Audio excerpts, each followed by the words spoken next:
All right, let's dive in. Today, we're going deep on shoulder pain and rehab. Always a relevant topic, right? Absolutely. It seems like it's something that affects nearly everyone at some point. You're not wrong. I mean, just look at the articles you sent over. Yeah, we've got exercises, common sports injuries, and rehab programs. Sounds like you're ready to tackle this head on. Well, let's just say I'm pretty invested in keeping my shoulders healthy, and honestly, I think a lot of our listeners are too. After all, our shoulders are involved in almost every move we make. It's true. We kind of take them for granted until something goes wrong. Exactly. So let's not wait for things to go wrong. One of the articles mentioned that nearly everyone experiences shoulder pain at some point in their lives. Wow. Nearly everyone, huh? Not just athletes, then. Nope. It's a surprisingly common issue, and that's exactly why we're diving deep into it today.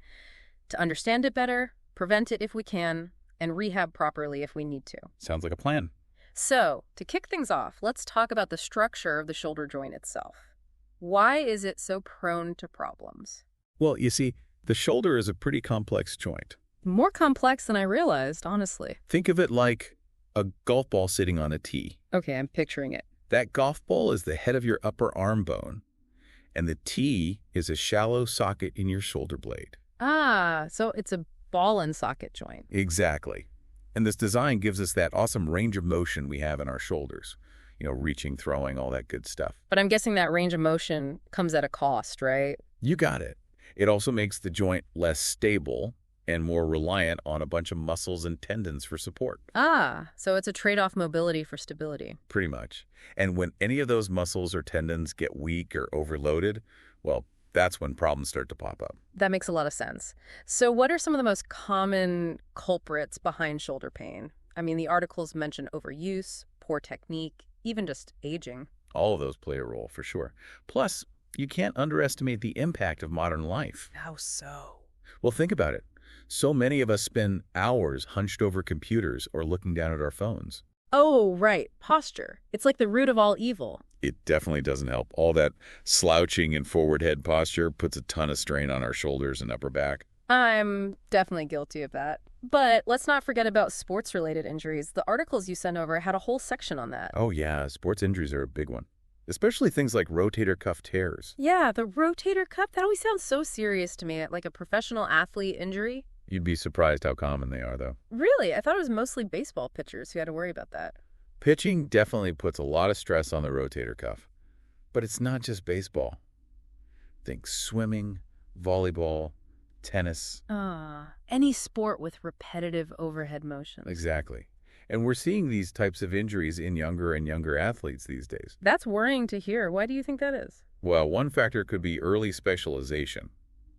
Kids are focusing on one sport year-round, which can lead to overuse and, eventually, injury. I see. So their bodies aren't getting a chance to develop in a balanced way. Precisely. And it's not just about the shoulders either.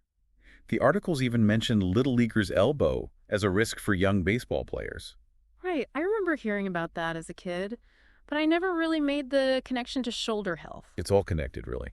You see, little leaguer's elbow affects the growth plate in the elbow, and it's often caused by repetitive throwing motions. Okay, that makes sense. So how does that impact the shoulder? Well, if the elbow isn't functioning properly, it can throw off your entire throwing mechanics, putting more strain on the shoulder. Ah, so it's like a chain reaction. Exactly. Yeah. And it highlights how important it is to address any imbalances or weaknesses in the body. Because even if the pain isn't directly in the shoulder, it could be stemming from somewhere else. That's a great point. And speaking of addressing problems, maybe it's time to talk about prevention. I know the articles really emphasized being proactive when it comes to shoulder health. Couldn't agree more. Prevention is key, especially with something as important as our shoulders. And welcome back to the show. We were just discussing how important prevention is for shoulder health. So naturally, that leads us to rehab exercises, right? You know it. Yeah. It's not just about fixing existing problems, but also building strength and resilience to prevent future ones. I like that, building resilience. Yeah, right. So the articles you sent over mentioned a ton of different exercises. We could probably spend hours breaking down each one. We could, but maybe we should focus on some key principles first. Okay, I like that. Principles over specifics.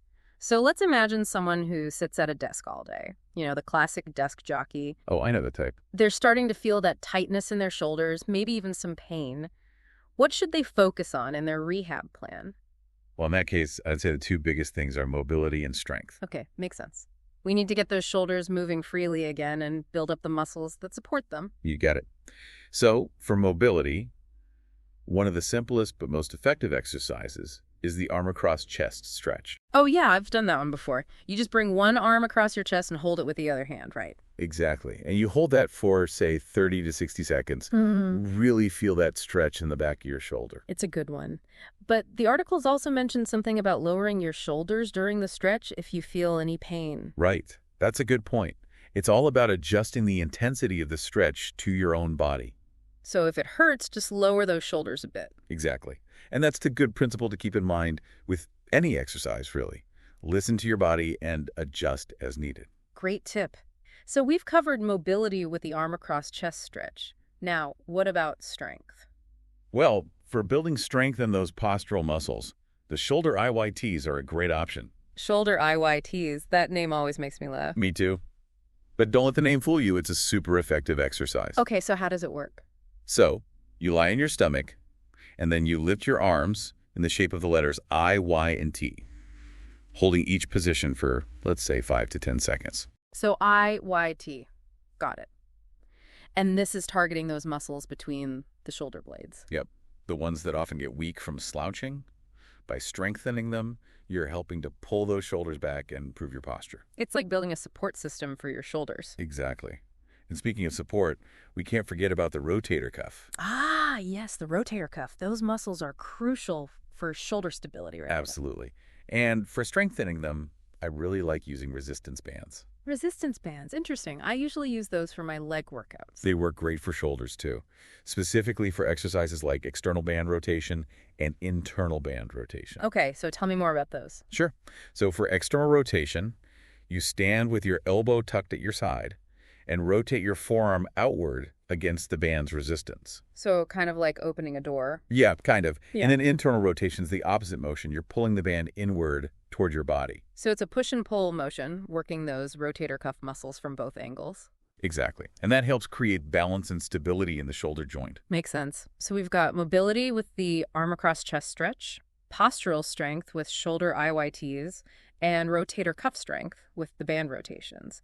Is there anything else we should add to this rehab arsenal? Well, we can't forget about exercises that use weights, like the rhomboid row. Rhomboid row, that one sounds intense. It's a good one. Yeah. You basically lie face down on an inclined bench and pull dumbbells up toward your chest, focusing on squeezing your shoulder blades together. Okay, I'm trying to picture it. It's kind of like a rowing motion, but with an emphasis on those shoulder blades. You got it. And this exercise really targets those rhomboid muscles, which are essential for good posture. Right, because strong rhomboids help to keep those shoulders pulled back and prevent that rounded posture we were talking about. You're getting it. And, speaking of posture, one thing I'd add, especially for someone who sits a lot, are exercises for torso rotation. Torso rotation, so like twisting from side to side. Exactly, because when you're hunched over a desk all day, your upper body gets locked into this forward position, and that can create stiffness in your spine, which, believe it or not, can impact your shoulders. There's that domino effect again. Everything is connected. It really is. So by doing some torso rotations, you're essentially loosening things up and improving mobility in your spine. Which then helps the shoulders move more freely. You got it. There are a couple of variations you can try: external torso rotation and internal torso rotation. External's just twisting to the side, right? Yep, pretty straightforward. And for internal rotation, you can use a cable machine or TRX straps. Okay, so we've got a pretty comprehensive set of exercises here, covering mobility, strength, and even spinal mobility. But with so many options, how do you know which ones to prioritize or how to put them all together into a cohesive rehab plan? That's a great question. And honestly, the best answer is to consult with a healthcare professional or a physical therapist. And we're back for the final part of our deep dive into shoulder health. We've covered a lot of ground so far, from the anatomy of the shoulder joint to specific rehab exercises. It's been quite the workout. But there's one more crucial aspect we need to talk about: the recovery process itself. Right, because rehab isn't just about doing the exercises, it's about how you approach the entire journey. Exactly. And that's where having the right mindset comes in. The sources you shared call it a recovery mindset. I love that term. It sounds so much more proactive than just dealing with pain. It is proactive. It's about understanding that healing is a process, Hmm. not a straight line.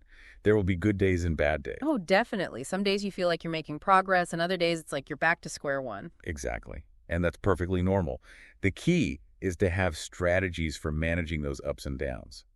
And the articles actually mention some pretty simple things that can make a big difference, like ice and heat. Oh, yeah, good old ice and heat. I feel like everyone has their own theory about when to use which one. It can be confusing for sure, but the general rule of thumb is ice for acute injuries, especially in those first 48, 72 hours. Okay, so ice for the initial swelling and inflammation. What about heat? Heat is better for chronic pain or muscle stiffness. It helps relax the muscles and increase blood flow to the area. So ice for the ouch and heat for the lingering aches. Got it. What about pain relievers? Are those ever helpful? Over-the-counter meds like ibuprofen or naproxen can definitely help manage pain and inflammation. Right. But the articles also emphasize talking to your doctor first. Always. Especially if you're taking other medications or have any underlying health conditions, it's always better to be safe than sorry. Couldn't agree more. So we've got ice, heat, and pain relievers for managing pain. But what about one of the most important aspects of recovery? Rest. Rest is absolutely essential. Sometimes the best thing you can do for your shoulder is to give it a break. I know, it's so hard to do sometimes, especially if you're used to being active. It can be, but remember, pushing through pain can actually delay healing and increase your risk of re-injury. So it's counterproductive in the long run. Exactly. And rest isn't just about physical rest. Mental rest is important too. Well, that's interesting. What do you mean by mental rest? Well, stress can actually amplify pain. So finding ways to manage stress, whether it's through meditation, deep breathing, or spending time in nature, can really help with the healing process. That makes sense. So it's a holistic approach. Physical rest, mental rest, ice, heat, and pain relievers if needed. You're getting it. It's about taking care of your whole self. So once the initial pain starts to subside, what about preventing re-injury? I know we talked about rehab exercises, but is there anything else we should keep in mind? Well, the exercises are a great foundation, but good posture is equally important. Right, because even with strong muscles, if you're constantly slouching or rounding your shoulders, you're putting extra stress on the joints. Exactly. Think of it this way. You can spend an hour at the gym working on your shoulders, but if you spend the rest of the day hunched over a desk, you're undoing all that good work. So it's about maintaining that good posture throughout the day, no matter what you're doing. Absolutely. Whether you're sitting, standing, or even sleeping, being mindful of your posture can make a huge difference in the long run. I'm definitely going to be more aware of my posture from now on. But what about returning to activities we love, especially if those activities might have contributed to the shoulder issue in the first place? That's a great question, and it's where things can get a bit tricky. There's no one-size-fits-all answer. This advice I can give is to consult with your healthcare provider or physical therapist. So no diving headfirst back into intense workouts or anything like that. Not quite. Think gradual progression, just like with the rehab exercises. Start slowly, maybe with modified versions of the activity. Shorter durations, lower intensity, that sort of thing. Exactly. Yeah. And as your shoulder gets stronger, you can gradually increase the challenge. But always pay attention to how your body is feeling. Right. If it starts to hurt, that's a sign to back off. Exactly. It's all about listening to your body and adjusting accordingly. And having patience, I imagine. Patience is key. Recovery takes time. And it's not always a linear process. There will be setbacks, and that's okay. Don't get discouraged. Just keep listening to your body, rest when you need to, and trust the process. I love that. Trust the process. It's a great reminder that healing isn't always about pushing harder. It's about working with your body, not against it. Well, we've covered a lot of ground in this deep dive. We've learned about the complexity of the shoulder, explored various rehab strategies, and even discussed the importance of a positive recovery mindset. It's been a comprehensive journey, and I hope our listeners feel empowered to take control of their shoulder health. That's a great way to put it. Remember, shoulder pain is common, but it doesn't have to rule your life. Thanks for tuning in to the deep dive, and we'll see you next time.